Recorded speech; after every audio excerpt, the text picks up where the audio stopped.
La lettre de motivation, c'est souvent un casse-tête pour les candidats. Et une des raisons à ça, bien souvent, c'est parce qu'ils ne savent pas comment l'améliorer. Donc j'espère vraiment que vous allez prendre des notes sur ce qui va suivre parce que bien sûr, je vais vous indiquer les erreurs classiques que vous commettez peut-être d'ailleurs. Mais surtout, à chaque fois, je vais vous donner une alternative plus efficace et également un exemple. Alors c'est parti.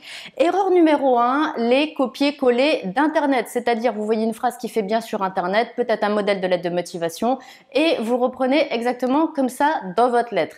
Exemple classique, actuellement à la recherche d'un emploi, je me permets de vous proposer ma candidature au poste de tatati tatata.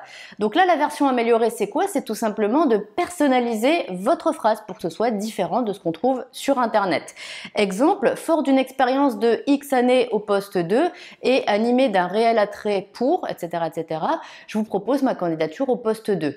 Voilà, j'ai juste rajouté quelques mots en plus et surtout, j'ai personnalisé cette phrase. Ça n'a plus rien à voir avec l'exemple, le modèle d'Internet qui est creux et finalement qui ne marche absolument pas. Erreur numéro 2, la redite du CV. Ça encore, c'est un grand classique, c'est-à-dire que dans le CV, dans la lettre de motivation, on trouve exactement les mêmes mots. Exemple, polyvalent. Une personne qui aurait marqué polyvalent dans son CV, on retrouve exactement le même terme dans la lettre de motivation. Donc là, la version améliorée, c'est quoi? C'est tout simplement d'utiliser des mots différents, mais pour dire la même chose.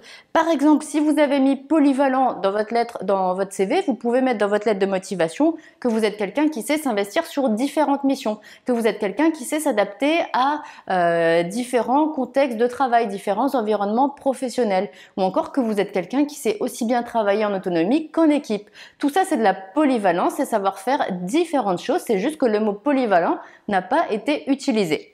Erreur numéro 3, les arguments qui ne sont pas développés. Là encore, c'est un grand classique. On met un mot et finalement, on va pas du tout au bout de ce mot. Par exemple, les personnes qui mettent « j'ai l'esprit d'équipe ». Ok, super, mais l'esprit d'équipe, c'est quoi? Ça veut dire plein de choses, l'esprit d'équipe, et qu'est-ce que ça veut dire pour vous? Si vous ne le marquez pas, on ne le sait pas. Donc la version améliorée, c'est tout simplement d'aller au bout de votre idée. Par exemple, l'idée, ce serait de dire « Mon esprit d'équipe me permet de collaborer avec différentes personnes, différents services, d'être à l'écoute et dans l'échange. Je sais aussi faire preuve d'entraide si besoin et je n'hésite pas à partager ma bonne humeur. » Tout ça, être avec les autres, dans l'entraide, dans l'échange, à l'écoute et la bonne humeur, tout ça, ça correspond à cette personne, à sa manière de concevoir l'esprit d'équipe, mais ça va beaucoup plus loin que de dire « j'ai l'esprit d'équipe ». Donc c'est beaucoup plus expliqué, beaucoup plus personnalisé. Et c'est beaucoup mieux et ça intéresse beaucoup plus un recruteur, forcément.